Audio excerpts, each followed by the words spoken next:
Bonjour à tous, bienvenue à Hub City Chess. Eh bien, aujourd'hui, on va regarder une partie classique. J'avais commencé à faire une petite série de parties classiques que j'ai arrêté pour un certain temps, puis on va recommencer parce que non seulement c'était profitable pour moi, mais il y a plusieurs de vous qui ont trouvé la chose très intéressante. Puis aujourd'hui, j'ai été dans ma bibliothèque pour choisir un livre et je me suis arrêté sur ce livre-ci, Les échecs de Seneca. Alors, il y a des parties classiques dans ce livre-là. J'ai feuilleté un peu et je me suis arrêté sur la partie 52, non, pardon, 51, où est-ce que c'est? C'est une partie entre Ossip Bernstein contre Jacques Mies.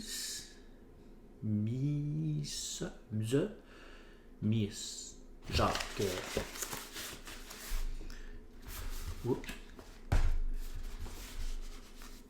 Là. Bon. Alors, ce qu'on va faire, on va regarder un peu, et ça avait été joué ça au tournoi de Cobourg en août 1904. Donc, ça fait longtemps. C'est toujours impressionnant. Une chose à dire de ces deux joueurs-là, c'est que ces deux joueurs-là sont devenus des grands maîtres.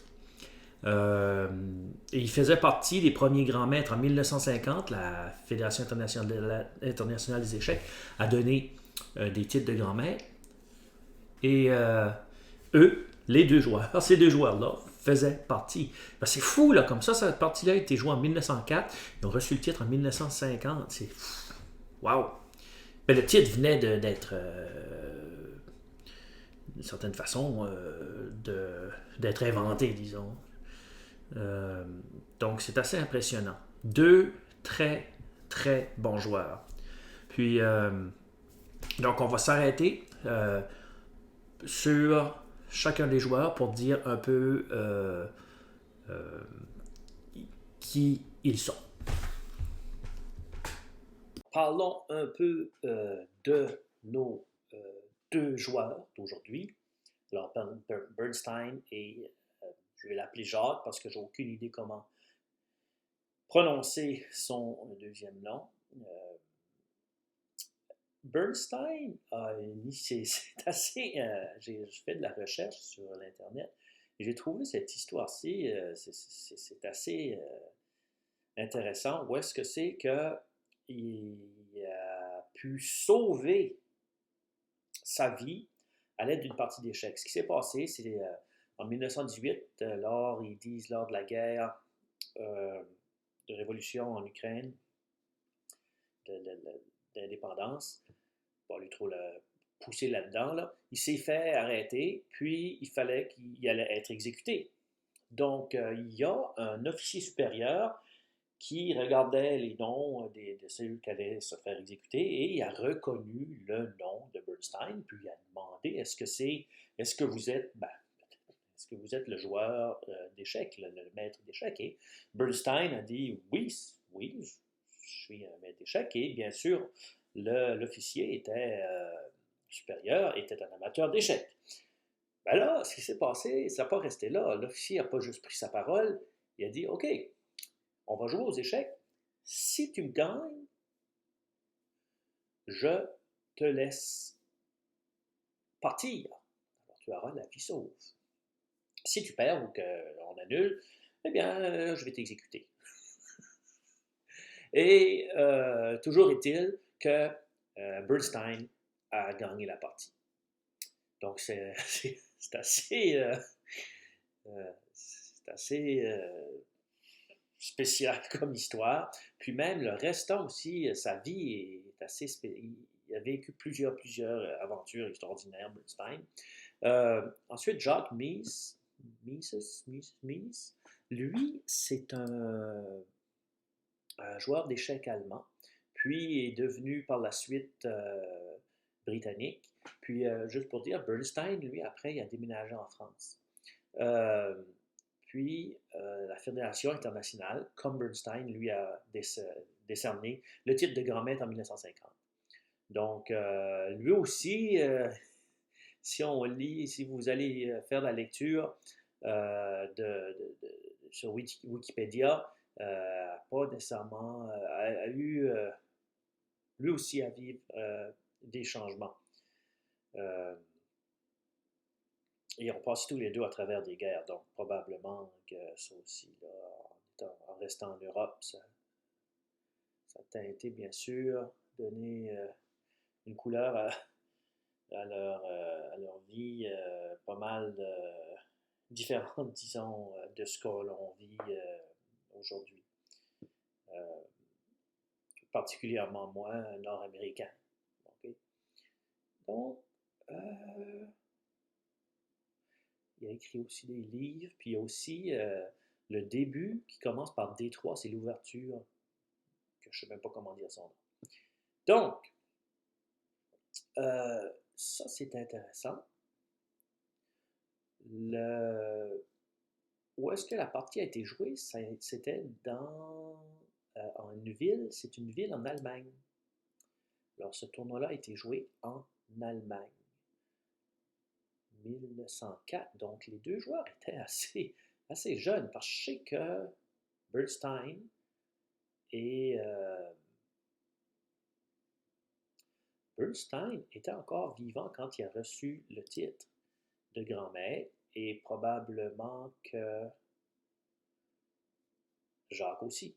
Donc, tous les deux. Wow.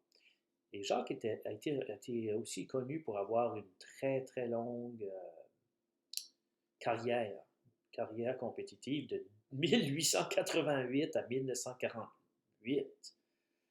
Oh, oui, José Chèque. Donc là, on va aller sur ce, regarder la partie. Eh bien, là, ça fait 2 fois que j'essaie d'enregistrer et que ça ne marche pas. Là. Donc, cette fois-ci, c'est la bonne. Regardons la partie. Regardons cette fabuleuse partie qui va nous instruire sur le thème de la domination des gaz. Alors, c'est pas une partie qui est extrêmement spectaculaire nécessairement, mais il y a certains coups qui sont extrêmement intéressants, extrêmement beaux.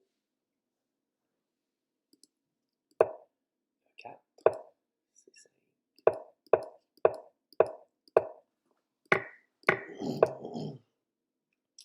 Alors, ici, cavalier F6, c'était un coup assez populaire en 1904, il semblerait.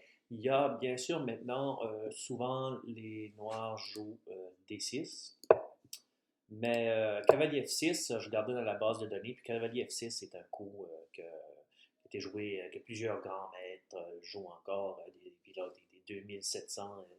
Alors, c'est un coup qui se joue toujours. C'est que dans le livre, il dit que le système choisi par les Noirs est à la mode dans ce temps-là. Alors, je ne sais pas si c'est à la mode tout de suite, mais c'est quoi qui se joue encore. Donc, ce n'est pas mauvais, si vous voulez bien savoir. Alors, ici, les Blancs vont capturer le cavalier C6 avec l'idée de contrôler, puis occuper même la case E5. Alors, l'idée de prendre le cavalier, c'est en effet de pousser à E5, cavalier D5. Ici, les Blancs vont jouer un coup différent dans le sens que ils vont rejouer le cavalier, ils vont jouer le cavalier à nouveau. Alors, il faut penser quand même, qu'est-ce qu'était l'idée de cavalier D5? Le cavalier D5 veut probablement capturer à C3, qui ferait des pions doublés dans ce cas-ci. Alors, doublé isolé, c'est pas fameux. Ça fait cavalier E4, cavalier E4, ce qui se passe, c'est que il contrôle, il met beaucoup de pression sur la case D6, et tellement de pression que c'est soit qu'il veut avoir justement la case D6, ou qu'il va échanger ici avec F5, les noirs forcent, disons, les blancs, d'une certaine façon, à laisser aller le pion. Donc, alors, il cherchait soit à, bien sûr, euh, faire changer le cavalier de place, et faire bouger le cavalier, ou comme les blancs ont fait, échanger le pion E5 pour le pion F. Cavalier prend, échec. Okay. Prend, dame prend. Et ici, on regarde, les noirs ne peuvent pas roquer. La dame empêche le pion D7 de bouger, donc le fou, on voit déjà que le fou ici n'est pas dans une position extraordinaire pour l'instant, dans le sens que ses pions sont sur des cases de sa couleur, c'est des cases blanches. Les noirs n'ont plus le fou sur couleur noire, donc il y a des faiblesses déjà, d'une certaine façon, il y a des faiblesses déjà sur les cases de couleur noire. Cavalier E4.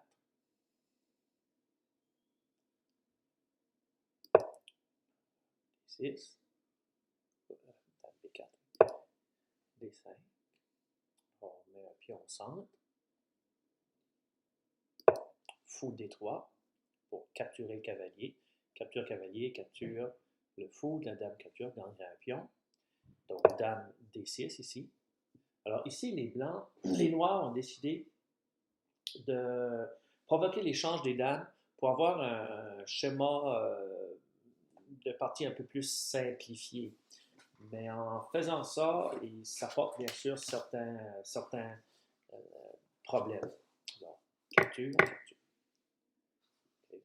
Alors, c'est intéressant ici parce que quelqu'un pourrait penser, bon, ben les noirs ont deux pions, ça en regardant rapidement, les noirs ont deux pions centraux, les deux pions centraux, E et D, tandis que les blancs n'ont plus. Donc, on pourrait penser que les noirs sont assez bien.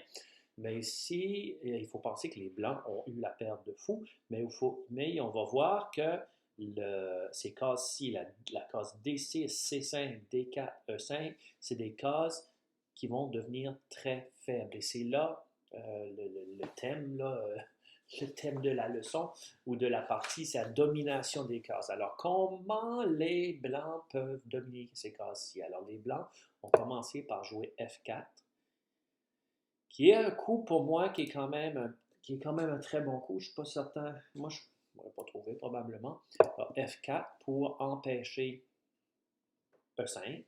Alors, déjà, ici, les Noirs ont décidé de jouer A5. Alors, oui, A5. Ça fait, en jouant A5, il veut bien sûr jouer le fou, le fou qui est le plus faible, à A6. Alors, si on regarde, moi j'avais pensé, je me demandais aussi, et je me demande encore pourquoi pas avoir joué C5 ici, qui aurait pu au moins peut-être faire quelque chose d'assez intéressant. Vous pouvez regarder ça à la maison un peu, là. C'est sûr que les Blancs ont quand même encore la paire de faux. Ça aurait pu être un coup intéressant, je pense, C5. De toute façon, il a joué A5. Puis, les Blancs ont joué fou E3 pour contrôler la case C5. Alors ici, les Blancs viennent, disons, de fixer ces pions-là sur leur case. Alors ces pions-là, ce qui se passe, c'est que ils ne pourront pas bouger au risque, bien sûr, non seulement au risque, mais ils se feraient capturer. Donc, les noirs jouent fou à 6 pour, bien sûr, tenter d'échanger le mauvais fou, qu'on pourrait dire. Le roi joue ici à D2, un coup très intéressant. À noter que les noirs vont jouer cavalier C4, faire échec au roi. Ce qui se passe ici, c'est que les Noirs auraient pu peut-être capturer comme ça, mais ça n'aurait pas fait grand changement dans le sens que les Blancs continuent de dominer les cases noires ici. Alors, cavalier C4, échec, pourrait prendre le fou à E3, donc les Blancs capturent le cavalier, qui était rendu beaucoup plus fort, disons, à C4 que les fous. Fou capture, fou capture C4. A4 ici. A4, c'est un coup intéressant que l'on va, très intéressant, qui va fixer, ils disent ici dans le livre, je regarde de temps en temps, qui va fixer le pion tour et demi sur une case noire. Alors, vois-tu, la tour, ça qui se passe avec A4, la tour va devoir protéger ce pion-là pendant pas mal longtemps. Sinon, le fou sur case noire va se rendre à B6 et bien sûr menacer le pion A5. Donc cette tour ici, donc A4, fait que cette tour-ci va devoir rester là. Les noirs vont jouer roi D7 qui fait du sens aussi. L'idée, c'est probablement d'essayer de jouer roi D6 puis essayer de pousser C5. Si les noirs peuvent pousser C5, ce serait une autre partie. Bon, on verra bien que les blancs ne leur donneraient pas chance. Cette chance-là. B3, fou A6 et fou B6. Attaque le pion. Protège à l'aide de la tour. Mais regardez le fou ici. Regardez la différence entre le fou C8 et le fou B6. Ici, on a un beau coup ici de la part des Blancs. Roi E3. Puis, supposons que quelqu'un aurait joué roi E3. Je pense que fou C5 aurait pu être une idée aussi. Mais roi E3, c'est s'il active son roi. Si les Noirs joueraient roi D6 pour pousser C5, alors le roi irait à D4 et empêcherait cette poussée-là parce que les Blancs dominent ces cases-là. Donc, il a joué tour A6, attaque le fou B6, recule à C5. Alors, on voit que les Blancs, petit à petit, sont en train d'étrangler un peu, sont en train d'étrangler vraiment les Noirs. Et remarquez bien, quand on vous dit là, un bon fou et un mauvais fou, un bon fou, c'est un fou où est-ce que c'est que ses pions ne l'empêchent pas de bouger. Et souvent, les pions sont sur des cases de couleur opposées à la sienne. Et le mauvais fou, lui, c'est le contraire. C'est un fou que ses pions l'empêchent, empêchent sa liberté de mouvement. Puis, et souvent, bien sûr, ces pions sont sur ses propres cases, puis le fou est en arrière, Donc, si le fou serait ici, par exemple, le fou noir serait ici, ce serait une autre histoire. Le fou serait sorti de sa chaîne de pions, mais ce n'est pas le cas ici. Roi C7. Ici, c'est intéressant. On pourrait imaginer que les noirs auraient envie de faire fou D7, E8, G6. Sortir le fou de la chaîne de pions, qui est une menace, pas qu'une menace, mais qui est une idée qui est utilisée quand même assez souvent. C'est l'idée de passer le fou comme ça au bord roi pour le rendre plus vivant, Parce que tout de suite, il est pas mal bon. Roi D4. Fou, comme je disais, probablement c'est ce qu'il veut faire. Fou D7. Et tout de suite, tour A, E1, qui empêche fou E8. Fou E8, la tour prend pion. Ici, A5, H5. H5 est une très bonne idée. Et c'est ça qui est impressionnant, c'est que Jacques ne se laisse pas simplement faire. Il trouve des coups qui sont quand même, qui ont des idées très intéressantes et beaucoup de joueurs auraient probablement laissé aller ici puis auraient simplement succombé rapidement. Mais ici, l'idée de Jacques, c'est de jouer, d'activer sa tour. Et là, on va voir certains coups très intéressants qu'il va faire aussi un peu plus tard. Alors, tour H6, ça serait l'idée, et tour G6 pour activer, attaquer le pion G2 et activer cette tour-ci. Bien sûr, Bernstein ne le laisse pas faire. Vous allez voir ça. Alors, ici, ce qui se passe, c'est que Bernstein arrive à G5 avant que l'autre arrive à G6. Donc, le plan tour H6 et tour G6 n'est plus possible. Alors, G6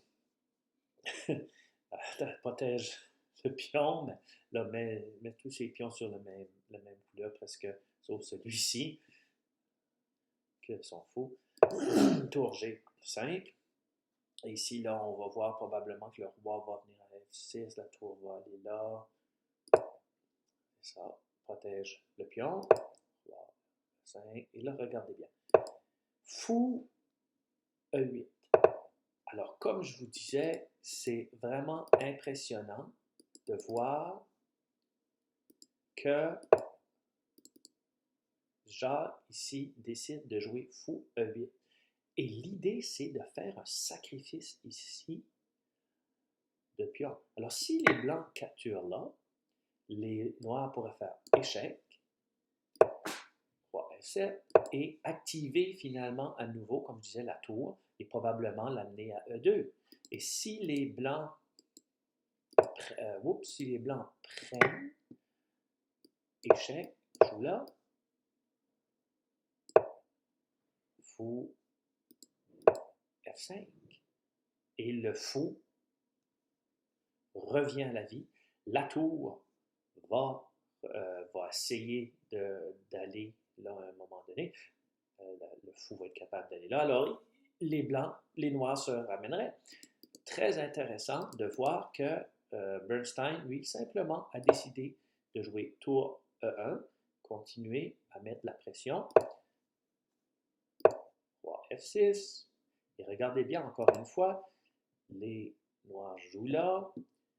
Regardez bien qu'est-ce qui se passe. Ici, on dirait qu'il y a un pion. Puis c'est ça qui est beau. Ces joueurs-là il y a un avantage, mais ce qu'il sait, son avantage est tellement permanent, c'est qu'il faut que Bernstein, ce qu'il fait, c'est qu'il va toujours penser à arrêter le contre-jeu de Jacques. Okay? Alors, je dis Jacques, là, c'est à cause que je l'amusais à dire son nom. Donc, je l'appelle par son prénom, mais je ne le connais pas personnellement. Donc, ici, si les blancs, disons, se laissaient aller, puis ils diraient, ah, je vais prendre là.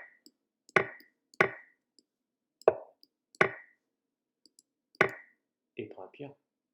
Et vient de créer encore une fois du contre-jeu. Donc, les blancs ont bien sûr ici, bien sûr, et les blancs ont vu ça. Alors, il a simplement joué G3, consolider son aile roi.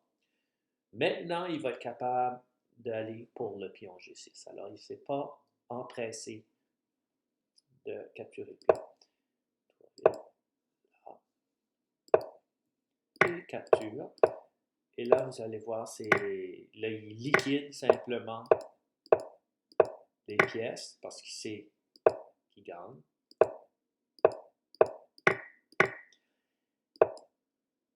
Mais regardez bien ceci aussi, qui est vraiment bien.